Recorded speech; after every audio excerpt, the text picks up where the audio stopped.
Hello नमस्कार साथियों, आप सभी का स्वागत है आपके अपने परिवार कटियारी एकेडमी पर। उम्मीद करता हूँ आप स्वस्थ होंगे, मस्त होंगे और अच्छे से प्रिपरेशन कर रहे होंगे। जैसा कि आप लोगों को पता है, सर्वविदित है कि हम लोगों की डेली शाम को इतिहास की क्लास चल रही है। तो हम लोगों ने सबसे पहले तीसरी क्लास है, सबसे पहले हम लोगों ने देखा था पाषाण काल, उसके बाद में हम लोगों ने देखा था कल के इतिहास में हड़प्पा सभ्यता। आज हम लोग देखेंगे वैदिक सभ्यता। क्या? वैदिक सभ्यता। आज हम लोग देखेंगे वैदिक वैदिक संस्कृति। प्यारे बच्चों, क्या? वैदिक संस्कृति। वैदिक संस्कृति को आर्य संस्कृति भी कहा जाता है। क्या कहा जाता है? तो आर्य इसका निर्माण करता थे, इसीलिए इसको आर्य संस्कृति तो को आर्य संस्कृति कहा जाता है। क्या कहा जाता है इसको? आर्य संस्कृति कहा जाता है। वैदिक संस्कृति को आर्य संस्कृति क्यों कहा जाता है? क्योंकि इसका निर्माण किसने किया था? आर्यों ने। स्वाभाविक रूप से इसका निर्माण करता कौन थे? आर्य थे। फिर इसको क्या कहा जाता? आर्य संस्कृति। आर्य संस्कृति। दूसरा चीज आपको ध्यान रखना है, जो आर्य शब्द है, आर्य शब्द दिख रहा ना, जो आर्य शब्द है संस्कृत से लिया गया है। आर्य शब्द है किससे लिया गया प्यारे बच्चों? संस्कृत भाषा का शब्द है। संस्कृत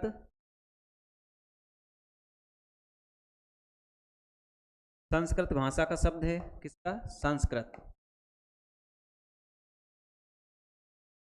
संस्कृत भाषा का शब्द। इसका अर्थ होता है श्रेष्ठ। क्या अर्थ होता है? आर्य शब्द का अर्थ होता है श्रेष्ठ। प्यारे बच्चों, क्या इसका अर्थ होता है? श्रेष्ठ। इसका अर्थ होता है श्रेष्ठ। दूसरी चीज, ये चीज ध्यान रखना, जो आर्य है ये प्रजाति सूचक नहीं है। प्रजाति सूचक नहीं है। क्या नहीं है?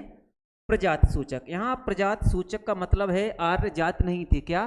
आर्य आपको पता होना चाहिए, आर्य जाति नहीं थी। ठीक है, आर्य क्या नहीं थी? आर्यों की जाति नहीं थी। आर्य श्रेष्ठ शब्द है। क्या? श्रेष्ठ संस्कृत भाषा से लिया गया है। आर्य का अर्थ होता है श्रेष्ठ। क्या अर्थ होता है? श्रेष्ठ। इसलिए मैंने कहा आर्य जाति या प्रजाति सूचक शब्द नहीं है। ठीक है। दूसरा चीज आपको ध्यान रखना कि आर्यों के विषय में कई जानकारी है कि आर्य कहाँ के निवासी थे। अब बात आती है आर्य निवासी कहाँ के थे। अनेक विद्वान हैं, अनेक विद्वानों ने अपने अपने अलग अलग मत प्रस्तुत किए हैं। जैसे एक विद्वान हैं भगवान दास गिडवानी। भगवान दास गिडवानी एक विद्वान है। क्या? भगवान दास गिडवानी। भगवान दास गिडवानी ने कहा कि आर्य कहाँ के थे? भारत के थे। आर्य भारत के थे, अर्थात भारत के मूल निवासी थे। भारत के मूल निवासी से आर्य भारत के क्या थे? मूल निवासी थे। ये किसने कहा? भगवान दास गिडवानी ने। भगवान दास गिडवानी ने। भगवान दास गिडवानी ने कहा है, तो इनकी एक पुस्तक है भगवान दास गिडवानी की, रिटर्न ऑफ द आर्यंस। पुस्तक क्या है? Return of the Aryans. उसमें इन्होंने जिक्र किया है भगवान दास गिडवानी ने कि आर्य भारत के मूल निवासी थे। कहाँ के? भारत के मूल निवासी थे। दूसरा मत है पंडित बाल गंगाधर तिलक। बाल गंगाधर तिलक। इसका मत है बाल गंगाधर तिलक। तो बाल गंगाधर तिलक ने कहा आर्य उत्तरी ध्रुव के निवासी थे। कहाँ के? आर्य उत्तरी ध्रुव के निवासी थे। प्यारे बच्चों, कहाँ के? आर्य उत्तरी ध्रुव के निवासी थे। ये किसने कहा? बाल गंगाधर तिलक ने कहा। किसने कहा? बाल गंगाधर तिलक ने कहा। बाल गंगाधर तिलक की एक पुस्तक है the Arctic home of the Aryans. ठीक, the Arctic home of the Aryans. उसमें इन्होंने कहा कि आर्य उत्तरी ध्रुव के निवासी थे। तीसरा मत है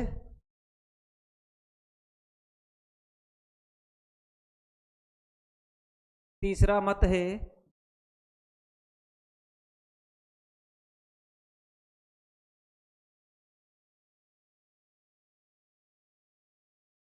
तो नेक्स्ट चला लेते हैं। तीसरा मत है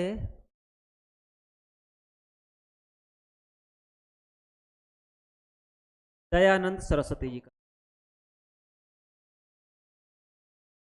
दयानंद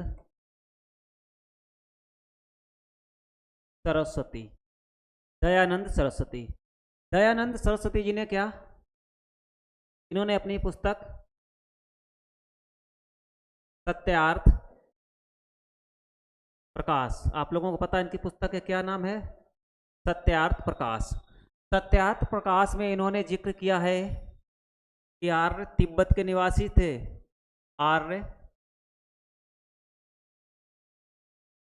तिब्बत के निवासी थे।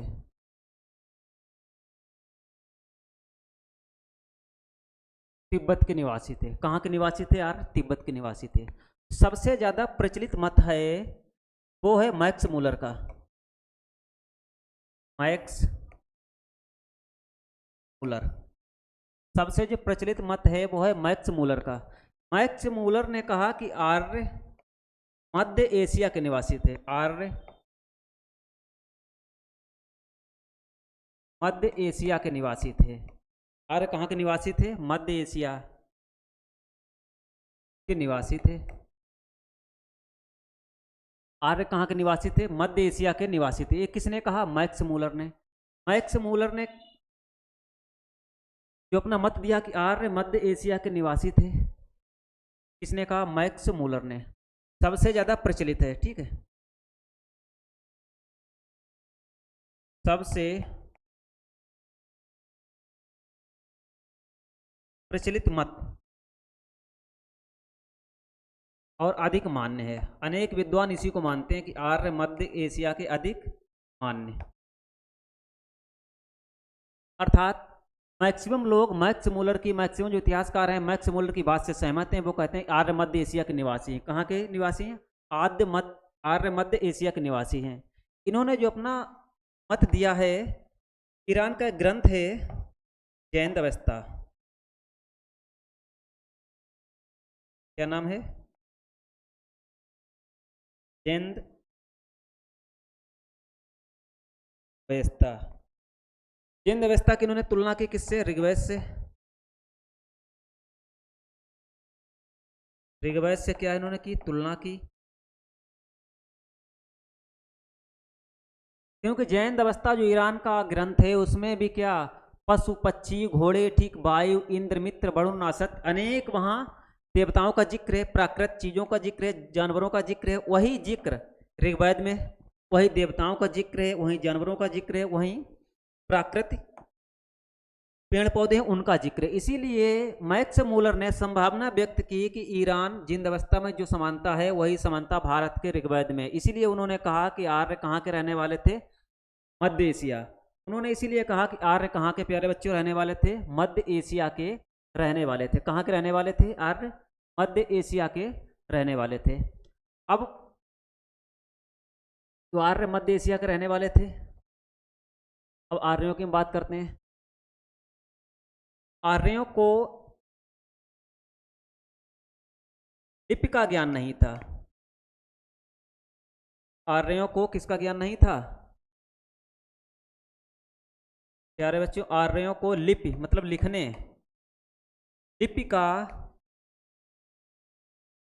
ज्ञान नहीं था। किसका ज्ञान नहीं था, आर्यों को लिपि का ज्ञान नहीं था।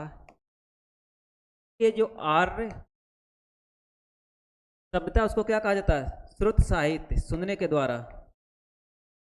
श्रुत साहित्य, श्रुत साहित्य या संहिता कहा जाता है। क्या कहा जाता है, संहिता कहा जाता है। श्रुत साहित्य का मतलब है सुनने के द्वारा, पीढ़ी दर पीढ़ी, पीढ़ी दर पीढ़ी, पीढ़ी दर पीढ़ी अपने पूर्वजों से, अपने पूर्वजों से अपने पूर्वजों से तो अपने पूर्वजों से ज्ञान कैसा, अपने पूर्वजों से ज्ञान सुनना, अर्थात पीढ़ी दर पीढ़ी जो पूर्वज थे उनके क्या ज्ञान बताते गए वो अगली पीढ़ी को ट्रांसफर करते गए। इसीलिए आर्य को श्रुत साहित्य कहा जाता है, इसको संहिता भी कहा जाता है, क्योंकि इनको लिपि का ज्ञान नहीं था, इनको लिखना नहीं आता था। नेक्स्ट है, आर्यों को लिखना नहीं आता था।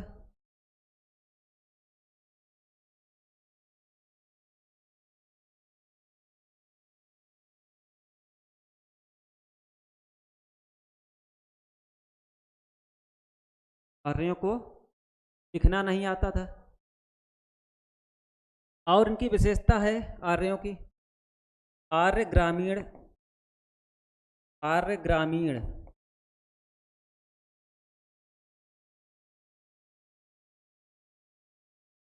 सभ्यता संस्कृत थी। क्या थी? ग्रामीण।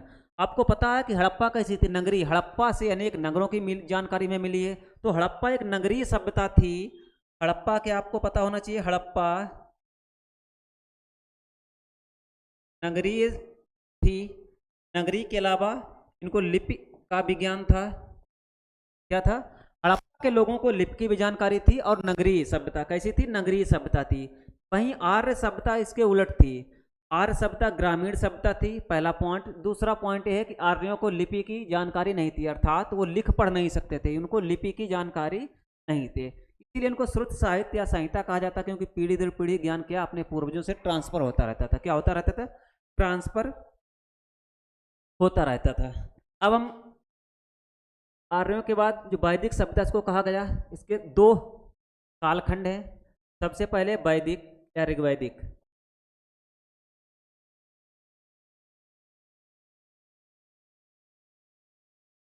ऋग्वैदिक, इसका समय कितना है? 1500 BC से ईसा पूर्व से 1000 सी।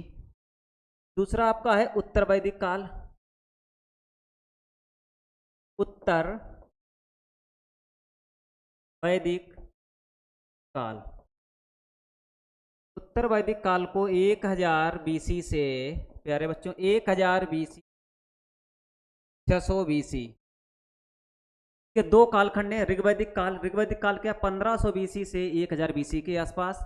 उत्तर वैदिक काल, उत्तर वैदिक काल 1000 BC से 600 BC के आसपास है। क्या है? 600 BC के आसपास। अब हम वहीं वैदिक सभ्यता की बात करें, तब ऋग्वेद। 4 वेद हैं, आपको पता है? ठीक है, 4 वेद हैं, आपको पता होना चाहिए। दिख नहीं रहा ना? एक मिनट, ठीक है। ऋग्वैदिक बात करें, ऋग्वैदिक से पहले सबसे पहले आपको क्षेत्र बता दें।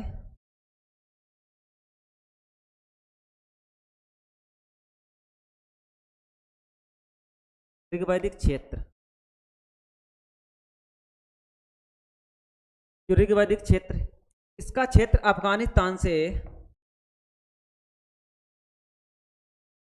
प्यारे बच्चों, अफगानिस्तान से भारत के पंजाब, पंजाब तक था। अब कहोगे अफगानिस्तान से कैसे? क्योंकि यहां से अफगानिस्तान की कुछ नदियां मिली हैं, जैसे कुंभा, कुंभा, आज का इसका नाम है काबुल,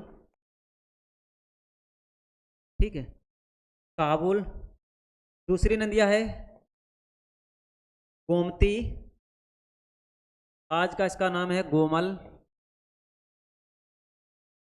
कोमल। फिर आपका एक नदी है स्वास्थ्य, ठीक है। कौन सी है? कुंभा, काबुल, गोमती, गोमल, चतुद्री, स्वात। एक आपकी नदी आपको मिलेगी क्रम। क्या मिलेगी आपकी? क्रम।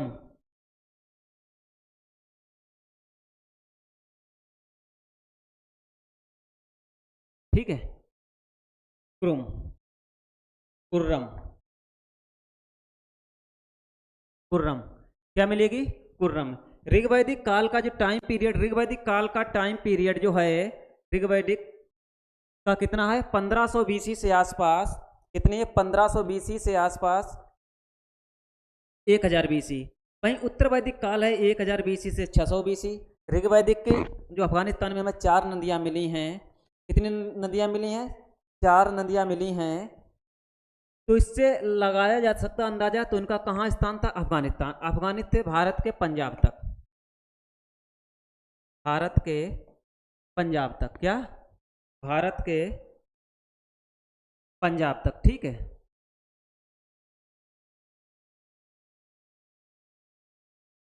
भारत के कहाँ? पंजाब तक,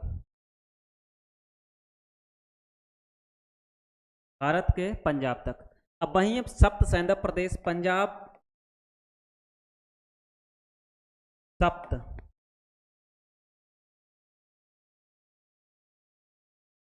सैंधव प्रदेश कहा गया है। इसमें कुछ नदियां भारत में मिलती हैं, कुछ नदियां भारत में मिलती हैं, जैसे पुरुषणी, रावी नदी है, ठीक है, अस्किनी,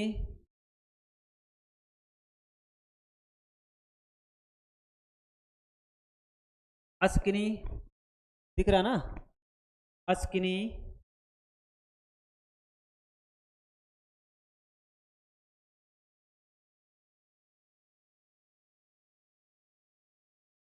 अस्किनी,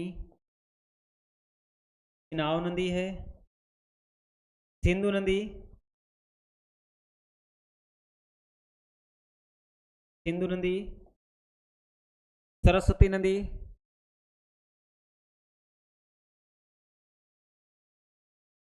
सरस्वती नदी, सरस्वती नदी, पिपासा, आजकल की ब्यास, ब्यास नदी, ठीक है। पिपासा क्या है? ब्यास नदी। पिपासा क्या? ब्यास। शतद्री,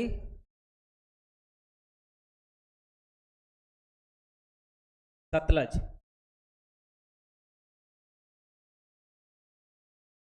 शतद्री, सतलज नदी आपकी कौन कौन सी हो गई? पुरुषवाणी रावी हो गई, अस्कनी चिनाव हो गई, सिंधु सरस्वती हो गई, विपाशा ब्यास हो गई, शतद्री सतलज हो गई।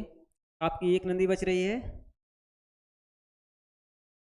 पुरुषवाणी रावी, अस्कनी चिनाव, सिंधु सरस्वती, पितस्ता झेलम,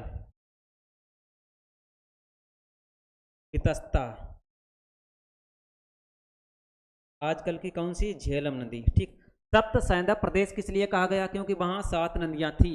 सप्त सैंधव प्रदेश किस लिए कहा गया? क्योंकि वहां कितनी नदियां थी? 7 नदियां थी। कितनी नदियां थी? सप्त सैंधव प्रदेश किस लिए कहा गया? क्योंकि 7 नदियां थी। 7 नदियां, सिंधु नदी, सरस्वती नदी तो वही है जो पहले थी, वो आज है, ठीक। अस्कनी को चिनाव कहा गया, विपाशा को ब्यास कहा गया, विपाशा बसु नहीं, ठीक। शतद्री को सतलज कहा गया, वितस्ता को झेलम कहा गया, पुरसौड़ी को क्या कहा गया? रावी नदी कहा गया। क्या कहा गया? रावी नदी कहा गया। वहीं अफगानिस्तान में 4 नदियां थी, कुंभा, काबुल, गोमती, गोमल, ठीक है, स्वस्थ और क्रुमु, कुर्रम नदियां, ठीक है।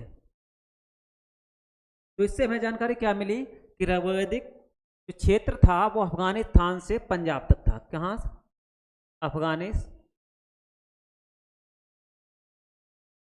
अफगानिस्तान से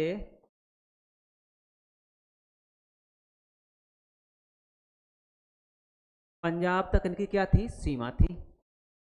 दूसरा चीज, ऋग्वैदिक, ऋग्वेद में मंजवत पर्वत, ऋग्वेद में मूंजवत, मूंजवत पर्वत का उल्लेख है। यहां से क्या लाया जाता था? सोमरस। नवामंडल सोम को समर्पित है, सोमरस।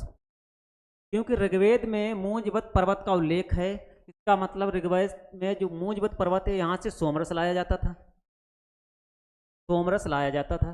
मुंजबत पर्वत। तो इसके जो अफगानिस्तान से पंजाब हो गई और जो उत्तरी सीमा इसकी क्या हो गई, अफगानिस्तान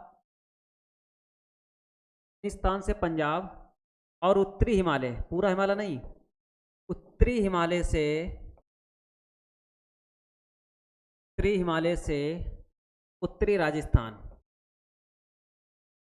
उत्तरी राजस्थान, हिमालय से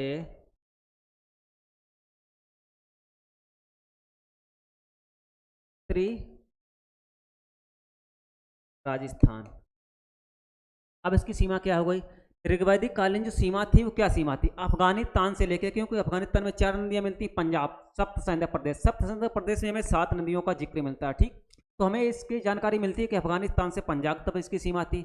अगर यही बात इसकी हम करें हिमालय में, हिमालय क्या पूरे हिमालय नहीं, हिमालय के ऋग्वेद में मूंजबत पर्वत का उल्लेख है, जहाँ से सोमरस आया था, सोमरस अभी आगे पढ़ाएंगे, जो ऋग्वेद का आपको 10 मंडल पढ़ाएंगे, सोमरस 9वां मंडल को समर्पित है, ठीक। तो इसकी ऋग्वैदिक उत्तरी जो सीमा क्या थी, उत्तरी हिमालय से, जो इसकी नीचे दक्षिणी सीमा थी वो क्या थी, उत्तरी हिमालय से उत्तरी राजस्थान सीमा तक, मतलब राजस्थान की उत्तरी सीमा तक इसकी सीमा थी। ये उत्तर वैदिक क्षेत्र हो गया। अब हम वही बात करते हैं प्यारे बच्चों, उत्तर वैदिक काल, केवल अभी सीमा क्षेत्र की बात कर रहे हैं, किसकी बात कर रहे हैं, सीमा क्षेत्र। ये हम लोगों ने ऋग्वेद की देखी, अब हम लोग देखेंगे उत्तर वैदिक काल। उत्तर वैदिक काल दिख रहा ना, उत्तर वैदिक काल 1000 से 600 BC के उत्तर वैदिक काल की जो सीमा रेखा देखेंगे, ये हमें शतपथ ब्राह्मण,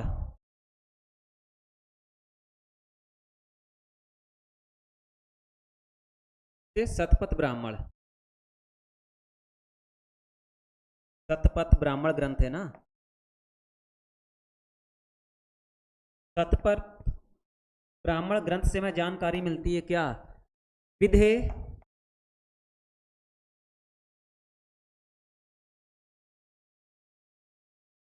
विधे, विधेयत माधव,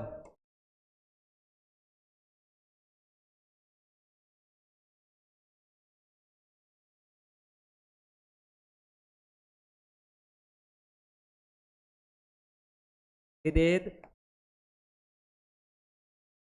माधव की कथा से,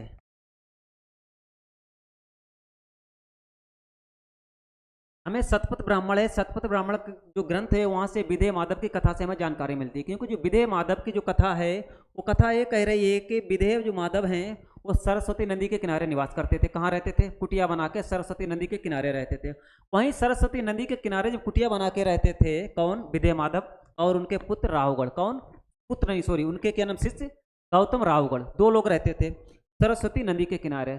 जब ये लोग सरस्वती नदी के किनारे रहते थे तो विधेय माधव ने क्या किया, वैश्वानर आग को अपने मुख में धारण कर लिया, क्या, वैश्वानर आग को इन्होंने अपने मुख में धारण कर लिया। जब धारण कर लिया, जैसे घृत मतलब घी, घृत घी, घी का नाम लेते ही वैश्वानर जो अग्नि थी विधेय माधव के क्या मुख से निकल पड़ी। वो मैक्सिमम नदियों को जलाती हुई चली गई। वर्तमान में बिहार में एक है गंडक नदी, उस समय उसका नाम था सदा नीरा। सदा नीरा नदी को जला नहीं पाई, वहीं तक क्या वैश्वानर समाप्त हो गई, जो अग्नि थी उसकी ज्वाला क्या हो गई, समाप्त हो गई। तो इन आर्यों की उत्तर वैदिक काल में इनकी जो सीमा हो गई, पूर्वी सीमा इनकी कहाँ तक हो गई, बंगाल बिहार तक हो गई, कहाँ, सॉरी बिहार तक हो गई, ठीक है।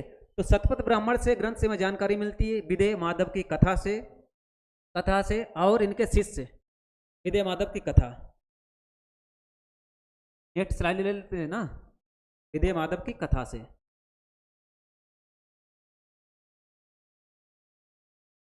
विधेय माधव की कथा से। ये सरस्वती नदी के किनारे कौन, गुरुजी, सरस्वती नदी के किनारे रहते थे। किस नदी के किनारे प्यारे बच्चों, सरस्वती नदी के किनारे रहते थे, रहते थे। इन्होंने क्या किया, इन्होंने वैश्वानर,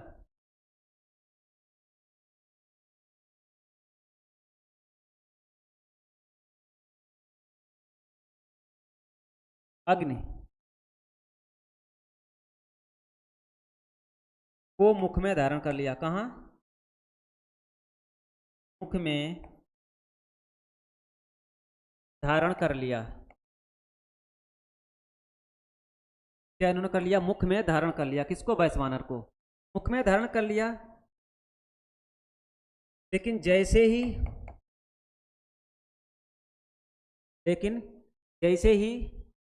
धृत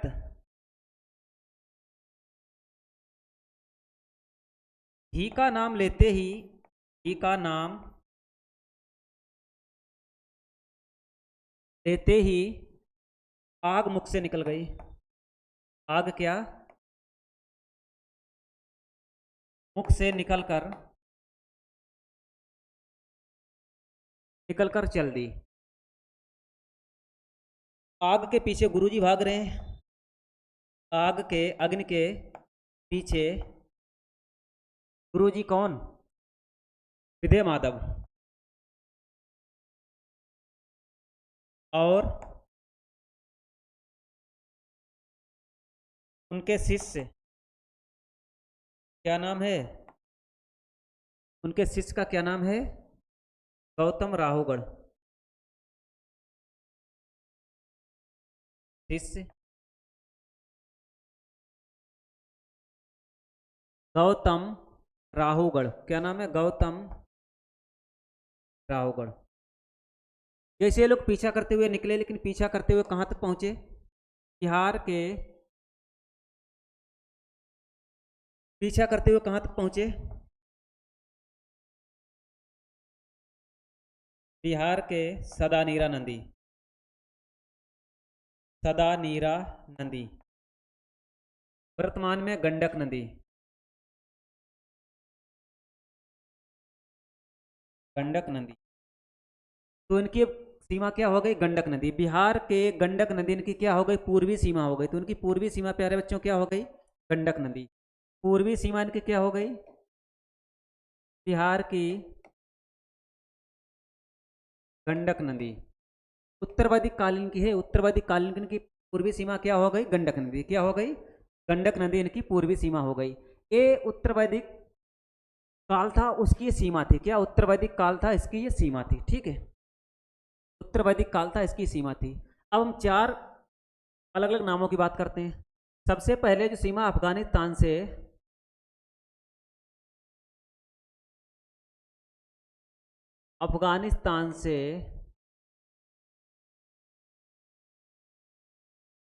पंजाब तक थी, उसको इन्होंने नाम क्या दिया था?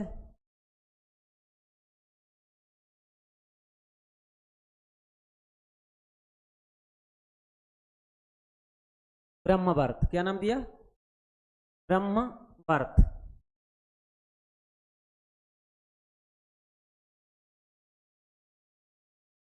क्या नाम इन्होंने दिया? ब्रह्मवर्त नाम दिया। ठीक है, ब्रह्मवर्त। दूसरा इन्होंने क्या किया? पंजाब से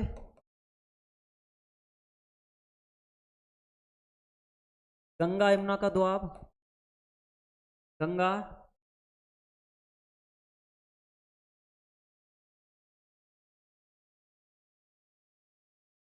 यमुना का दोआब,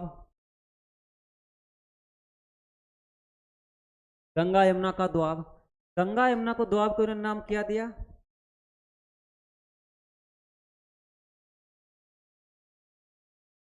ब्रह्म ऋषि।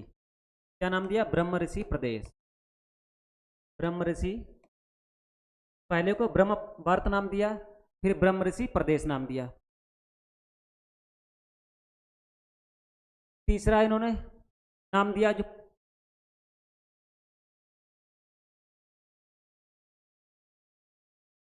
हिमालय से जो विंध्य पर्वत, हिमालय से जो विंध्य पर्वत था, उसको उन्होंने क्या नाम दिया? मध्य देश। मध्य देश नाम दिया। क्या नाम दिया प्यारे बच्चों? मध्य देश। चौथा इन्होंने क्या नाम दिया? हिमालय से विंध्य पर्वत तक मध्य देश इन्होंने नाम दिया। चौथा, जब बिहार के बंगाल तक इनकी सीमा हो गई,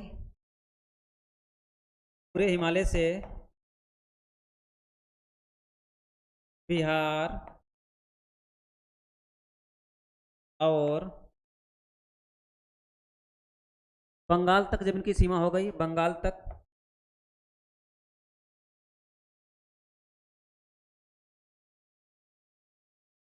बंगाल तक सीमा हो गई, तो उन्होंने क्या नाम दिया? आर्याव्रत।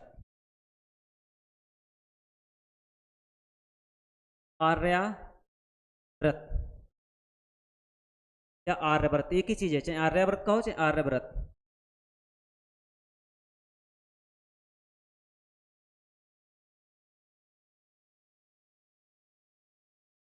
आर्याव्रत, ठीक है।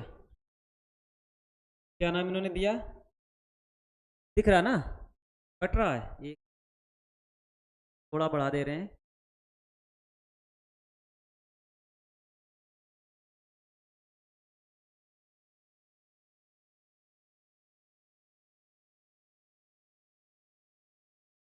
ठीक है, इन्होंने क्या नाम दिया? आर्याव्रत। मतलब चार, अफगानिस्तान से जब तक पंजाब तक रहे तब तक इन्होंने क्या नाम दिया? ब्रह्मवर्त। जैसे ही आगे पंजाब से गंगा यमुना के मैदान तक इन्होंने ब्रह्मऋषि नाम दिया, और हिमालय से बिंद तक इन्होंने क्या नाम दिया? मध्य देश नाम दिया। क्या नाम दिया इन्होंने? मध्य देश नाम दिया। जैसे हिमालय से बिहार और बंगाल तक आगे इन्होंने क्या नाम दिया? आर्याव्रत का इन्होंने नाम दिया, आर्याव्रत नाम दिया। ठीक है, क्या नाम दिया? आर्याव्रत नाम दिया।